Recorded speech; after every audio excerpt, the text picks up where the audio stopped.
Ancora nuovamente tutto pronto per questa sesta corsa, Memorial Augusto Calzolari, miglio riservato a puledri di 3 anni. Sulla distanza del miglio Fangiocor, Fabergé B, Favola Cup, Fotofinish, Jovi, First Julicon, Fast Equus Jet, Freccia degli Dei, Flash NP. Questo lo schieramento di partenza con Flash NP che parte con i favori del pronostico, numero 8 però di avvio, Manuel Pistone in sediolo. Macchina che accelera. In partenza la velocità di Fabergé B e di Favola Cup, al largo anche Fotofinish Jovi, mentre parte molto bene dalla seconda linea Flash NP. Numero 1 Fangiocor, squalificato, Ambio. E se ne vanno i primi 200 metri di gara con Fabergé B che conduce al suo esterno, però Fotofinish Jovi con cattiveria, i due si staccano in lotta. 400 metri molto svelti con Fotofinish che infine passa ma a prezzo di un 28,4, Fabergé B in seconda posizione, poi Favola Cup.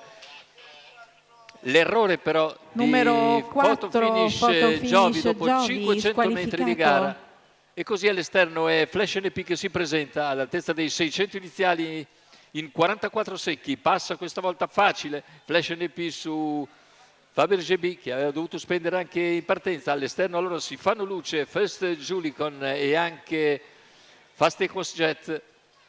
Intanto gli 800 in 58,7 con il favorito Flash NP che guida.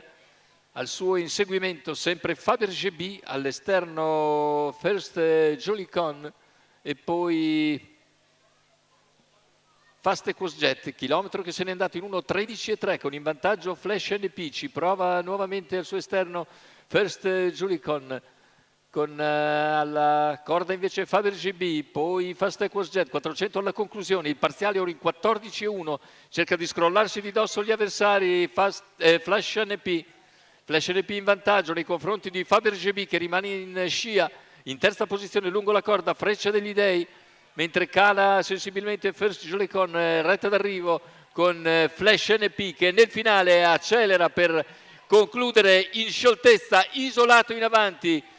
La vittoria per Flash NP, il secondo posto per Fabergé B, mentre per il terzo forse qualcosa ancora salva First Julicon sugli avversari. 1,13 netto il ragguaglio conclusivo con 28,7, poi 28,9 a chiudere. La vittoria per Flash NP che era il più atteso, e dopo il secondo posto nel Società Terme viene a vincere nettamente l'Augusto Calzolari 2024 qui al Savio di Cesena, con una prestazione davvero molto convincente. Flash NP in sediolo Manuel Pistone per conto di Augusto Borghetti e del signor Nicola Pisacane.